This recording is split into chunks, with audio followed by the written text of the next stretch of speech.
Pemilu 2024 Kabupaten Mapi, Papua Selatan, Selasa lalu diwarnai kericuhan.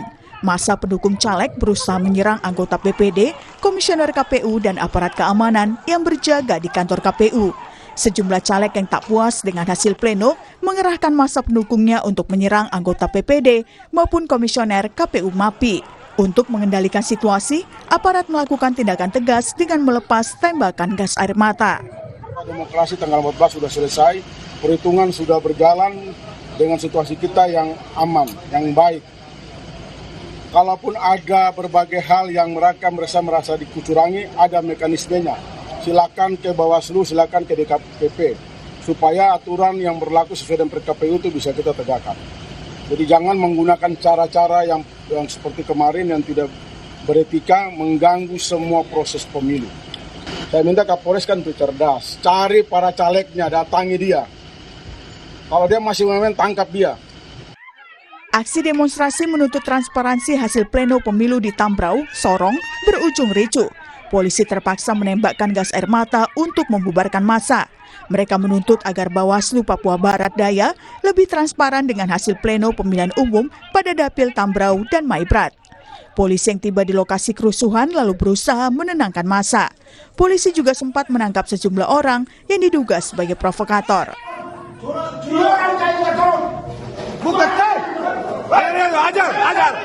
Kericuhan juga terjadi saat rekapitulasi hasil pemilu 2024 di tingkat Kabupaten Halmahera Selatan, Maluku Utara.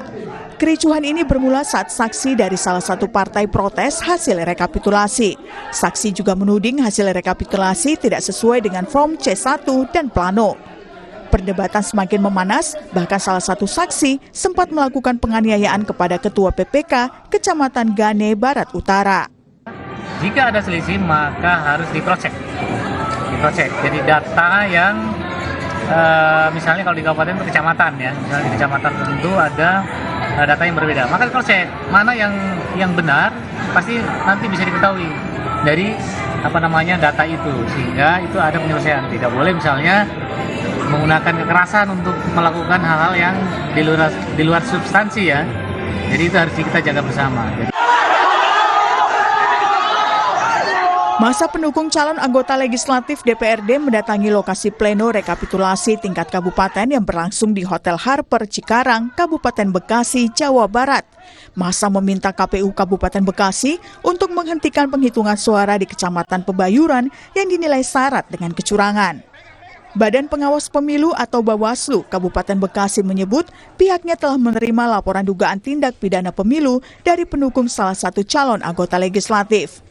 Kalau dari Bawaslu pada prinsipnya ya kan kita menjalankan pleno ini berdasar sesuai dengan peraturan KPU. Nah, ketika ada terjadi permasalahan ya kita selesaikan di sini. Terlepas apakah kemudian dengan cara apa, tinggal KPU dengan saksi untuk mengkomunikasikan. Gitu. Pada prinsipnya kita kan bisa menyampaikan itu kepada KPU, itu bentuknya kan bahasa kita itu bagian dari rekomendasi. Gitu. Rekapitulasi hasil perolehan suara KPU berlangsung hingga 20 Maret 2024. Sudah semestinya semua hasil suara pemilu diperoleh secara jujur dan adil tanpa ada kecurangan. Tim Liputan, Kompas TV. Proses rekapitulasi suara hasil pemilu 2024 masih berlangsung secara berjenjang, mulai dari tingkat daerah hingga pusat. Namun sayangnya proses rekapitulasi suara yang sedang berlangsung ini di sejumlah daerah berlangsung ricuh. Peserta pemilu menuding telah terjadi kecurangan. Lalu bagaimana solusi atas masalah ini? Pagi ini kita akan bahas dengan sejumlah narasumber, diantaranya anggota Dewan Pembina Perludem Titi Anggreni, lalu Profesor Muhammad Al-Hamid, Ketua Bawaslu periode 2012-2017, serta Wakil Ketua Umum Partai Amanat Nasional Viva Yoga Mauladi. Selamat pagi semuanya. Selamat pagi, Mas Radi. Waalaikumsalam warahmatullahi wabarakatuh. Saya mulai dari Mas Viva deh, sebagai peserta pemilu nih di Partai Amanat Nasional sendiri sejauh ini bagaimana mengawal suara? Mas Viva, apa saja yang dihadapi di lapangan? Kalau berpatokan pada Sirekap memang bermasalah, karena memang niat baik dari KPU adalah untuk memberikan informasi secara transparan kepada masyarakat agar mengetahui tentang real count penghitungan suara dari TPS, ya, dari BPK sampai tingkat kabupaten, KPU daerah. Niat baiknya ini kemudian tidak didukung oleh peralatan IT yang secara teknologis masih kendala. Oke.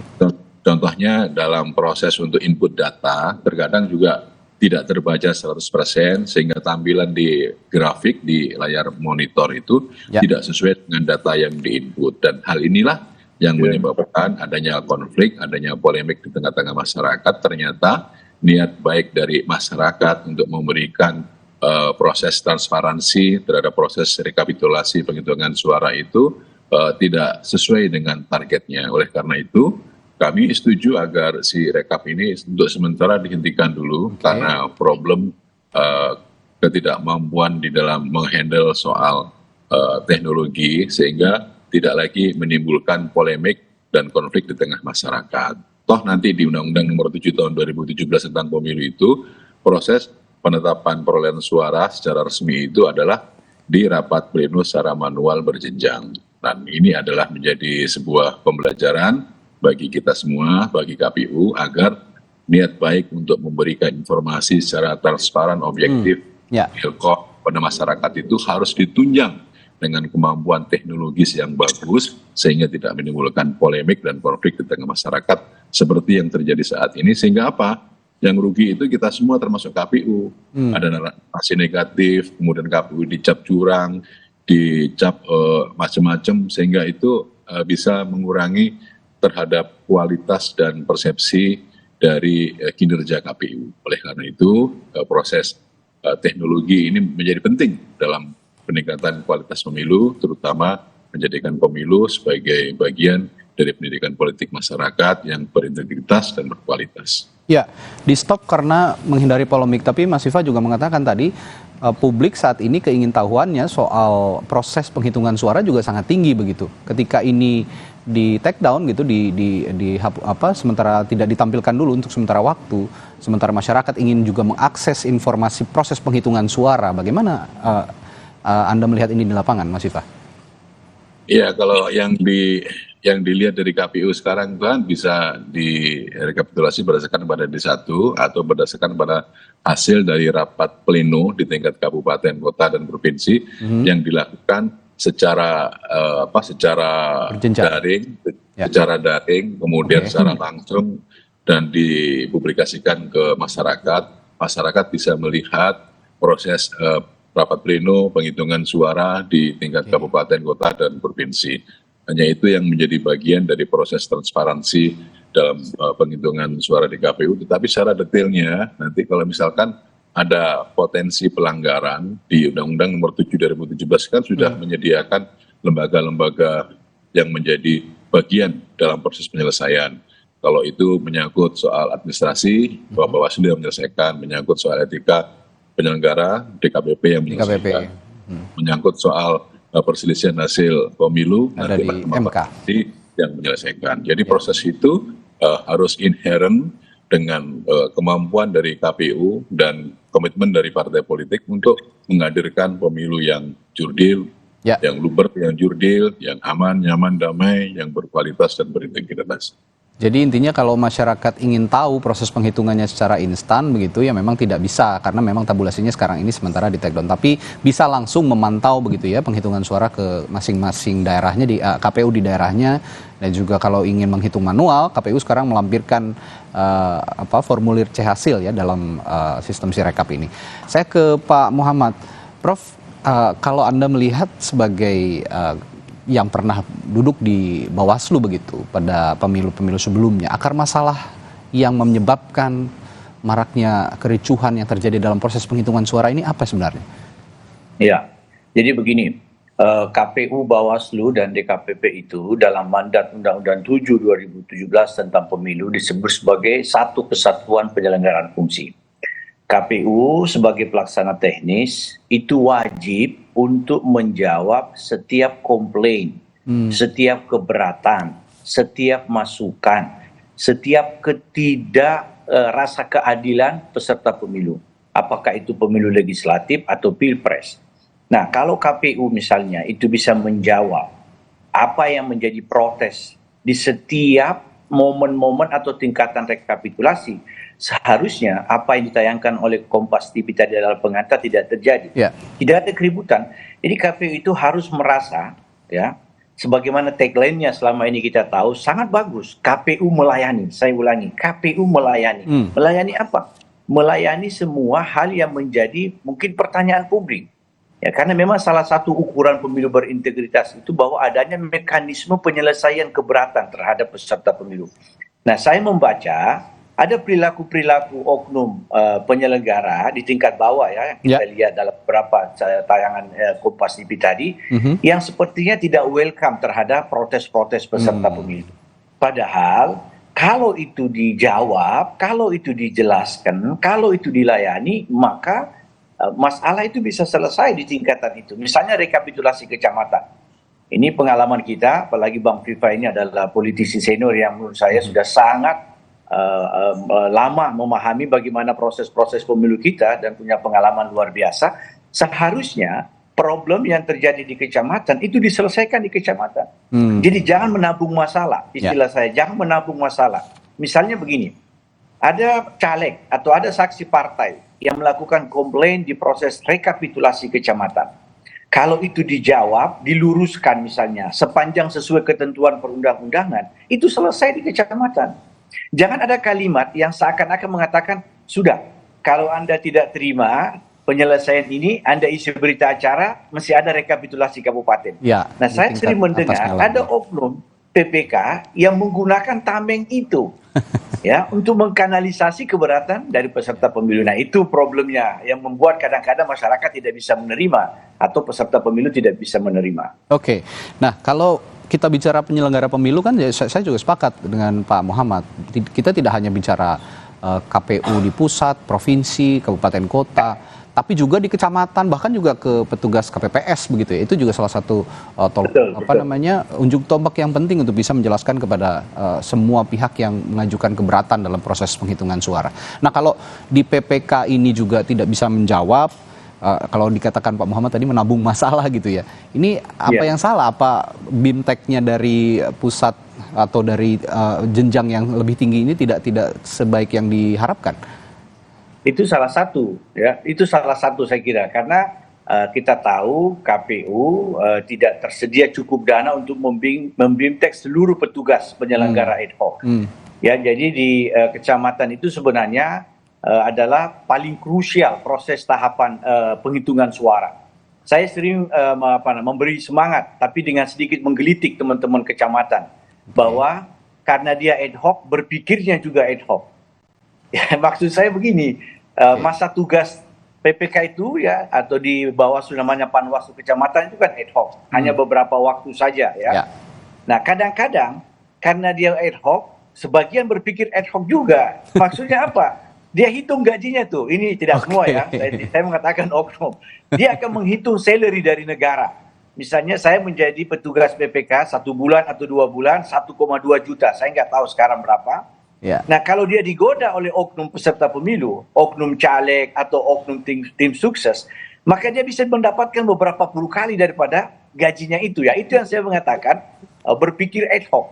Ya, sekali lagi perhatian kita harus bagaimana menjaga teman-teman ad hoc ini komitmennya sama dengan penyelenggara yang bersifat permanen, KPU RI, KPU provinsi dan KPU kabupaten kota. Bahwa tugas Anda ini walaupun ad hoc tetapi adalah garda terdepan yang menentukan integritas proses dan hasil pemilu. Jadi kalau saya lihat pun kalau ada BIMTEK dengan dana yang minim begitu ya, BIMTEK-nya dengan sisi psikologis yang lebih kuat begitu kira-kira Prof ya? Iya, karena BIMTEK salah satunya ya. Ya, karena masalah ini kan bicara apa namanya sisi psikologis seorang penyelenggara pemilu di tingkat bawah gitu. Kalau sudah bicara pendapatan dan juga ini kan hanya ad hoc, ini memberi semangat secara psikologis juga penting begitu kira-kira ya, Prof ya. BIMTEK itu salah satunya Mas, tapi jauh lebih penting adalah bagaimana menanamkan komitmen nilai-nilai integritas. Baik. Nah, ini DKPP berperan. Ya, DKPP, KPU Bawaslu Pusat berperan. Kalau bicara adil Mbak Titi, kalau pengen dibilang adil buat semua pihak gitu, kayaknya sekarang kan teriaknya ini tidak adil, curang dan segala macam. Solusinya apa kalau melihat sekarang sudah berteriak semua tidak adil dan curang begitu? Ya, mau tidak mau, memang semua pihak harus berbenah. Penyelenggara pemilu terutama karena salah satu ketidakpuasan itu berangkat dari penyelenggara pemilu dan proses penegakan hukum serta penyelesaian keberatan yang memang sudah disediakan undang-undang. Tadi Pak Viva menyampaikan kalau publik tidak bisa melihat misalnya diagram atau numerik angka hasil bacaan Sirekap, maka bisa melihat formulir D hasil. Saya coba cek dari daerah saya saja sendiri. Saya tinggal di Pamulang, Tangerang Selatan, belum ada satupun sertifikat D hasil dari Tangerang Selatan, kecamatan itu yang terunggah di Sirekap. Termasuk juga misalnya untuk D hasil kecamatan Pamulang itu sama sekali belum ada satupun yang terunggah. Termasuk juga di Kelurahan Benda Baru misalnya, C hasilnya itu dari 122 TPS belum satupun terunggah. Disinilah yang membuat publik itu menjadi bertanya-tanya, karena ruang-ruang berjenjang yang terlalu lama dari TPS sampai ke penetapan hasil secara nasional oleh KPU pada 20 Maret, itu kan tidak bisa diikuti oleh masyarakat. Nah, dengan bantuan teknologi, sebenarnya ini bisa menjadi penghubung untuk mendapatkan tadi transparansi dan akuntabilitas. Persoalan yang kita hadapi hari ini, Mas Radit, sebenarnya juga terjadi di Filipina. Itulah yang kemudian mereka beralih menggunakan teknologi secara serius yang mereka sebut dengan electronic counting machine. Karena ternyata konflik ketidakpuasan itu sebagian besar dikontribusikan oleh penyelenggara. Apakah misalnya karena ketidakmampuan membangun komunikasi publik, tadi seperti disampaikan oleh Prof. Muhammad, ataukah memang yang kedua kerentanan dalam praktik kecurangan ataupun manipulasi suara. Karena peserta pemilu itu yang penting buat mereka selain menjadi peserta pemilu adalah mendapat kursi. Dan untuk mendapat kursi, hulunya adalah di suara. Nah, ketika suara misalnya menimbulkan keraguan terhadap validitas dan akurasi, itu yang kemudian rentan sekali menimbulkan ketidakpuasan seperti yang ada di layar. Nah, misalnya di Papua, KPU Kabupaten menetapkan hasil tanpa ada rekap distrik. Itu jelas pelanggaran begitu. Tapi apakah semua pelanggaran terselesaikan dengan baik? Tadi Prof. Muhammad sudah menyampaikan, ternyata tidak semua diselesaikan dengan baik dan memuaskan. Ya, akhirnya terjadi ketidakpuasan yang berujung bahkan sampai pada kekerasan. Gitu. Oke, baik. Ya, lalu kenapa saya juga undang Mas Viva pagi hari ini? Karena Mas Viva ini saya baca informasi juga di beberapa media online gitu ya, bahwa ada tudingan dari Partai Keadilan Sejahtera bahwa PAN sudah menggelembungkan suara. Ini saya melihat beritanya terjadi penggelembungan itu diduga di Dapil Jawa Barat 6, Kota Depok dan Kota Bekasi. Sebelum saya lebih jauh tanya, sudah ada informasi soal ini, Mas Viva, dari Partai Amanat Nasional sendiri? Kalau soal Jawa Barat 6 sudah kita selesaikan. Prinsipnya bahwa PAN itu bekerja sesuai dengan undang-undang dengan mempertimbangkan etika moral. Jadi tidak ada upaya dari PAN untuk melakukan kecurangan penambahan suara. Itu kami tidak tahu, itu di daerah Kecamatan Pondok Gede kalau nggak salah, ada penambahan sekitar 200 atau 100 suara. Dan kami juga tidak tahu itu siapa yang menambahkan. Tapi setelah hasil rapat pleno ditetapkan, itu kembali ke semula, tidak ada masalah. Justru sekarang ini, Partai Amanat Nasional sedang memperjuangkan di Jawa Timur 4 karena ada suara PAN yang hilang. Gitu. Jadi inilah, para penyelenggara itu Prof, ternyata juga dalam hal komunikasi dan soal untuk membuat proses pelayanan agar tidak ada tabungan sampai ke atas, itu jadi masalah. Harusnya kalau ada persoalan di PPK, di kecamatan, harusnya diselesaikan di kecamatan, jangan dibawa ke atas. Ini proses penabungan masalah ini menjadi bagian dalam potensi untuk menambah konflik. Di Jawa Timur 4 itu kami merasa dicurangi, kami minta kepada Bawaslu, minta kepada KPU, kita turunkan pengacara, kita turunkan badan saksi, tapi kemudian tidak mendapatkan respon. Dan sampai sekarang pun juga kami masih memperjuangkan ke Bawaslu Provinsi dan Bawaslu dan KPU Provinsi. Kalau memang tidak ada tanggapan juga, kita akan lapor ke pusat. Kalau tidak ada tanggapan juga, kita akan ke Mahkamah Konstitusi, gitu loh. Jadi proses perjuangan kelembagaan dalam potensi pelanggaran yang itu diakibatkan dari etika penyelenggara, ini juga kami rasakan. Jadi meskipun kami ini juga pendukung 02, tetapi dalam pemilu legislatif itu masing-masing partai politik secara subjektif memiliki ya kepentingan sendiri-sendiri. Nah, tapi ini bagi Partai Amanat Nasional, bagi Partai Amanat Nasional, kami akan tetap pada koridor hukum sesuai dengan Undang-Undang Pemilu, dan kami akan menyelesaikan seluruh persyaratan untuk bisa membuat keputusan-keputusan itu sesuai dengan persyaratan yang ada di peraturan perundang-undangan. Itu yang akan kami tempuh gitu. Ya, justru ada di Jawa Timur 4 sekarang yang sedang diperjuangkan PAN ya Mas Viva. Jadi kalau soal Jawa Barat 6 tadi sudah clear dengan PKS ya Mas Viva ya?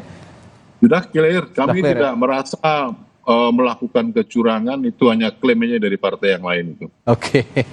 Nah ini saya juga berupaya untuk mengundang PKS untuk supaya mengklirkan masalah ini, bahwa sudah diklarifikasi oleh Mas Viva, tuduhan yang dialamatkan kepada PAN ini juga tidak terbukti begitu kira-kira ya Mas Viva. Nah saya setelah jeda akan menanyakan juga ke Prof Muhammad, kalau memang tadi masalah-masalahnya ada di tingkat daerah, apakah juga nanti penyelenggara pemilunya harus dimintai keterangan oleh masing-masing DKPP ataupun yang mengawasi, Bawaslu yang mengawasi di tingkat daerah, atau seperti apa, nanti akan ditanyakan kepada Pak Muhammad setelah jeda di Sapa Indonesia Pagi. Tetaplah bersama kami.